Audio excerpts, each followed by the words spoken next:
Tiwanaku is one of the most fascinating civilizations of the ancient Andean world, and in many ways, one of the most surprising. When people talk about the great powers of the Andes, almost everyone immediately thinks of the Inca. But many centuries before their rise, there was already on the high plateau of Lake Titicaca a political, religious, and cultural center capable of exerting a strong influence over a vast part of the southern Andean region. That center was Tiwanaku in present-day Bolivia, at over 3,800 meters above sea level. That alone is enough to make it extraordinary, because it did not arise in an easy, fertile, and welcoming area, but in a harsh, cold, windy environment subject to strong temperature fluctuations. And this is where one of the first great questions that still fascinates archaeologists today begins. How did such a complex civilization manage to develop in such a difficult place? For a long time, Tiwanaku was surrounded by almost legendary interpretations. Some described it as a city built by giants, some linked it to mysterious peoples, and some even brought up fanciful theories about impossible civilizations or extraterrestrial intervention. But modern archaeological research has clarified one fundamental point. Tiwanaku is not a myth, but a real historical civilization, complex and perfectly explainable through scientific study. No legends are needed to understand the site.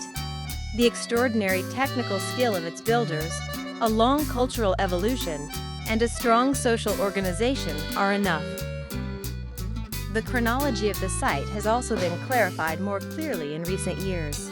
Today, radiocarbon-based studies show that Tiwanaku developed gradually, and that between the 2nd century AD and the 6th to 7th centuries, it became one of the main political and religious centers of the southern Andes.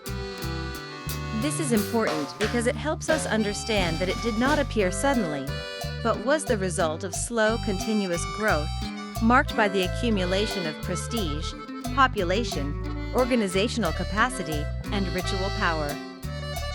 Tiwanaku was located in a strategic position in the Titicaca Basin, an area that connected the high plateau, inter-Andean valleys, and the more distant regions of southern Peru, Bolivia, and northern Chile. This means that it was never an isolated reality. Instead, it stood at the center of a network of contacts, exchanges, and movements of people. For this reason, many scholars today prefer not to imagine it only as a monumental city, but as the heart of a broad system capable of spreading its influence far beyond its main core. Tiwanaku is often described as the empire before the Inca, and this is a useful phrase for understanding its importance, but it should be used with caution. Archaeologists still debate how centralized its power really was.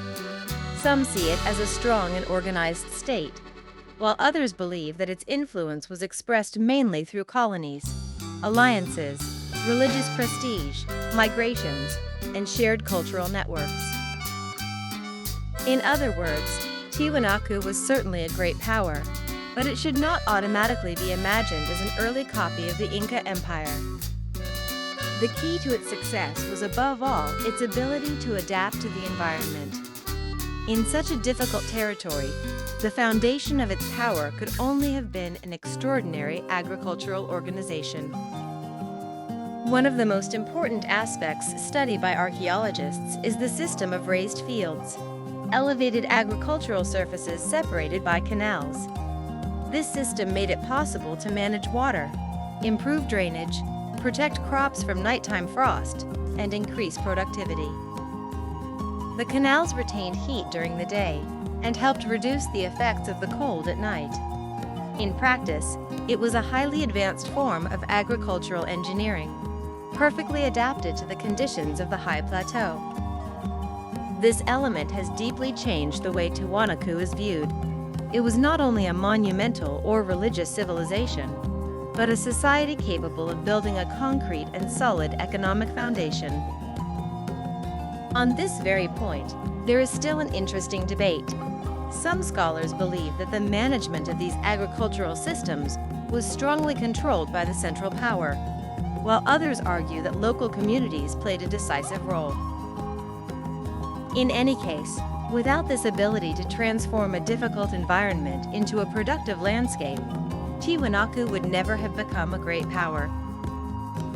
When looking at the monumental site, what stands out is the grandeur of its constructions. The ceremonial core includes famous structures such as Akapana, Kalasasaya, the semi-subterranean temple, and Pumapunku. Akapana is a large pyramidal structure, probably linked to ritual and political functions. Kalasasaya is one of the most important enclosures of the site, associated with monoliths and the famous Gateway of the Sun.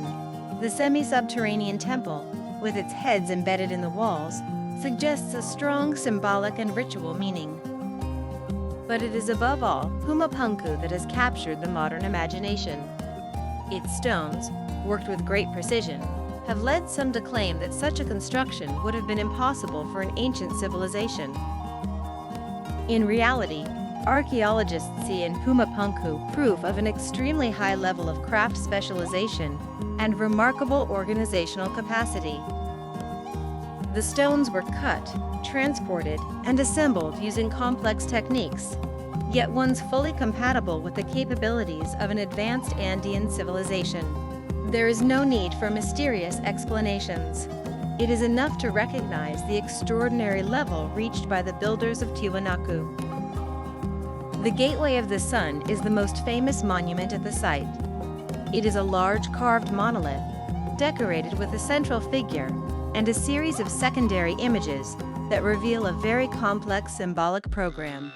For decades, some people wanted to interpret it as a perfect calendar, or as proof of secret astronomical knowledge. Today, scholars are more cautious. It is clear that the Gateway of the Sun had enormous religious and symbolic value, but reducing it to a simple explanation means losing sight of the richness of its iconography. Religion, in fact, was at the heart of Tiwanaku's power. It was not only an administrative city, but a great ceremonial center. Its plazas, enclosures, monoliths, and offerings indicate that important public rituals took place here, perhaps pilgrimages, agricultural festivals, and moments of political legitimation. In Andean societies, the sacred, the landscape, and politics were deeply intertwined, and Tiwanaku seems to be one of the most impressive examples of this fusion. One of the best-known motifs in Tiwanaku art is the so-called staff god figure, an iconographic presence that appears in several Andean traditions. We do not always know exactly how to interpret it, but it is clear that it was an image of enormous importance, linked to cosmic order, sacredness, and power. The monoliths of Tiwanaku, carved with great care and rich in symbolic details, show a religious or politico-sacral elite that also built its authority through imagery. Archaeological evidence also shows intense ritual practices, including complex offerings and, in some cases, human remains placed in monumental contexts. This topic must be handled carefully, because it is often oversimplified online. Some remains do indeed seem to be connected to rites of consecration or dedication of buildings and sacred spaces. This suggests that architecture, religion, and the human body were deeply connected in Tiwanaku's worldview. But the most important point is not sensationalism. It is understanding how central ritual was in the construction of power. A very interesting aspect that has emerged from more recent studies concerns the mobility of people.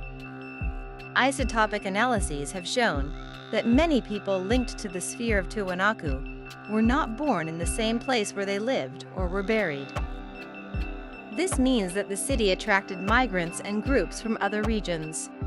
Tiwanaku is therefore not only a local capital, but a major center of attraction, capable of incorporating people, cultures, and diverse practices. This also helps explain why its influence can be found in areas far from Lake Titicaca. Among the most important regions for understanding this expansion is southern Peru, where the Tiwanaku presence is well documented.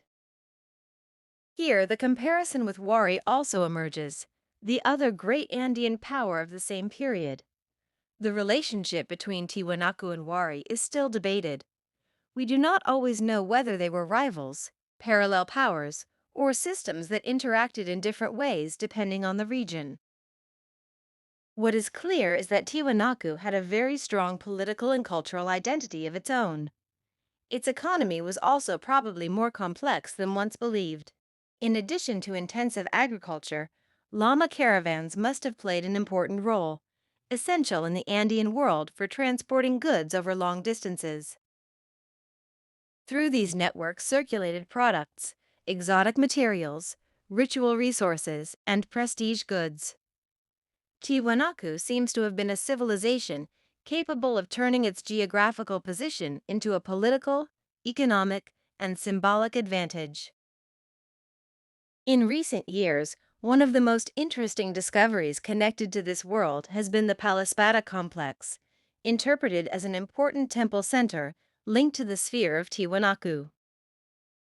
Its location in a strategic connecting zone strengthens the idea that Tiwanaku power was not limited to the main site, but was expressed through a much broader landscape, made up of ritual centers, political nodes, and exchange points distributed across the territory.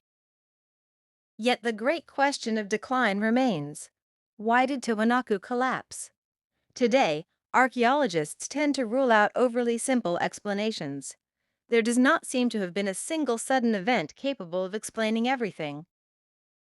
Rather, the decline appears to have been a gradual process, marked by changes in funerary practices, a reduction in monumentality, and shifts in population flows and exchange networks. Climate probably played an important role. Various studies indicate that the region went through periods of prolonged aridity, and a long drought could have compromised the productivity of the raised fields, and therefore the stability of the entire system. But here too, research urges caution. Climate alone is unlikely to explain the collapse of a complex civilization. More likely, the crisis arose from the combination of several factors, including environmental stress, political tensions, weakening power networks, and economic and ideological transformations.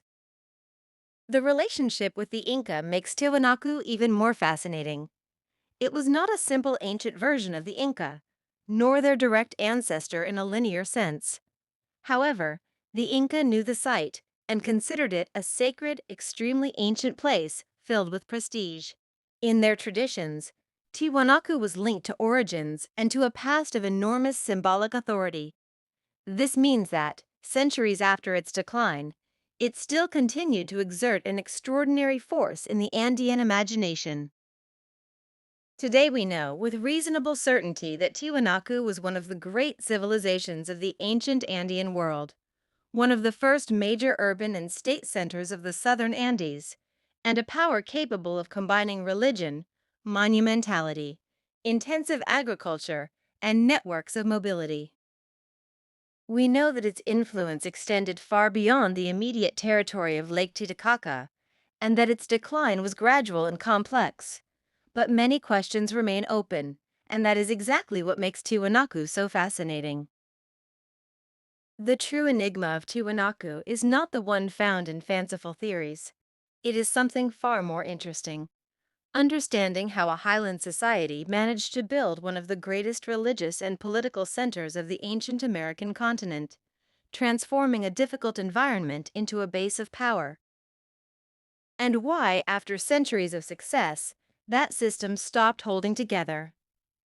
And it is precisely this combination of real greatness, historical complexity, and unresolved mystery that still today makes it one of the most extraordinary civilizations of the ancient world.